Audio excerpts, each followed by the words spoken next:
இது உங்களைப் போல கொள்ளை கூட்டம் அல்ல, கொள்கை கூட்டம்.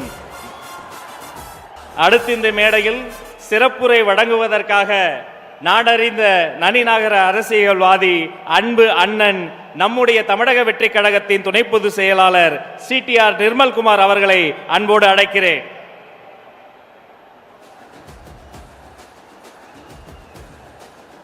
மாபெரும் இந்த மதுரை மாநாட்டை தலைமையேற்று நம்ம எல்லாம் வழிநடத்தி கொண்டிருக்கும் நம்மளுடைய கழக தலைவர் அண்ணன் விஜய் அவர்களே மற்றும் இங்கே வருகை புரிந்திருக்கும் அனைத்து தொண்டர்கள் அனைவருக்கும் என்னுடைய முதற்கண் வணக்கத்தை தெரிவித்துக் கொள்கிறேன்.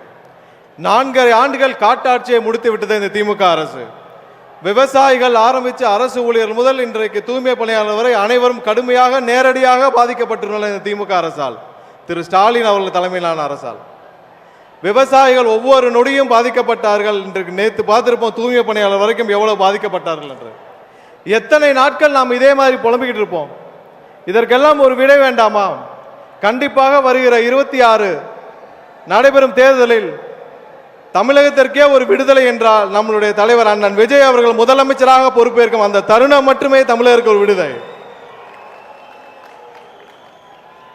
என்கிட்ட சொல்றாங்க ஒரு சில பேர், உங்ககிட்ட சீனியர்ஸ் இல்ல, நீங்க எப்படி ஆட்சி அமைப்பீங்க, அட்மினிஸ்ட்ரேஷன் பண்ணுவீங்கன்னு. யாருங்க சீனியர்? மக்களை பார்த்து ஓசினி ஏளனம் செய்த பொன்முடி சீனியரா? 1000 ரூபாய் திட்டத்தை கொச்சையாக பேசிய துரைமுருகன் சீனியரா? சென்னை மாநகராட்சியை அட்டூழியம் செய்து அழித்துக் கொண்டிருக்கும் சேகர்பாபு சீனியரா? இல்லை மதுரையில் பத்திரப்பதிவில் அனைத்தையும் தமிழகம் முழுவதும் பத்திரப்பதிவு ஊழலை செய்து கொண்டிருக்கும் மூர்த்தி சீனியரா?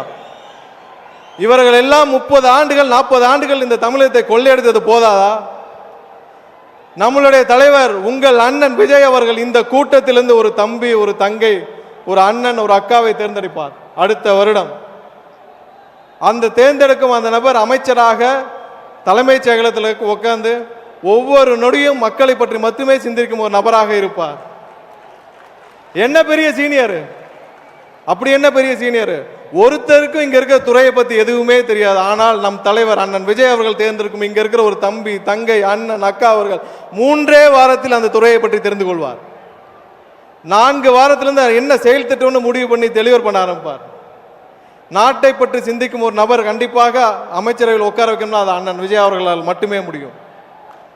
என்னிடம் ஒருவர் கேட்டார், நம்ம ஊர்ல வேலை பார்க்குற ஒரு அக்கா கேட்டுச்சு ஒரு 3 மாசத்துக்கு முன்னாடி, அண்ணா எலெக்ஷன் அப்ப கட்சிக்காரங்கெல்லாம் காசு கொடுப்பாங்க, அதெல்லாம் வாங்கிட்டு விஜய்க்கு ஓட்டு போட்டா அவங்களுக்கு தெரிஞ்சிருமான்னு.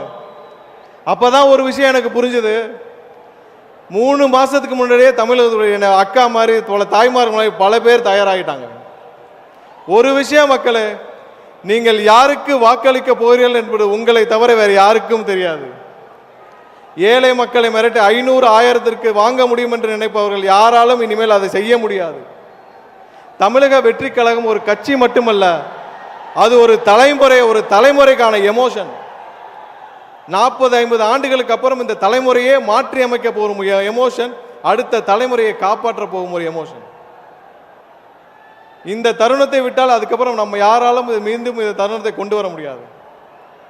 கடைசியாக ஒண்ணே, அடுத்த வருடம் தமிழகம் முழுவதும் வெற்றி பேரணியில் திளைக்கும் பொழுது, தமிழகம் முழுவதும் வெற்றியாக அண்ணன் விஜய் அவர்கள் முதலமைச்சராக பொறுப்பேற்ற பிறகு, அதுதான் உண்மையான தமிழக மக்களுடைய வெற்றி பேரணி. அந்த வெற்றி பேரணியை தமிழகம் முழுவதும் திளைக்கும் பொழுது அந்த வெற்றி மாநாடு இதே மதுரையில் வைக்க வேண்டும் என்று தலைவர் அவர்களிடம் உங்கள் சார்பாக நான் கோரிக்கை வைத்து இந்த வாய்ப்பை வழங்கிய தலைவருக்கும் உங்கள் அண்ணனுக்கும் என்னுடைய நன்றியை தெரிவித்துக் கொண்டு விடைபெறுகிறேன். நன்றி, வணக்கம்.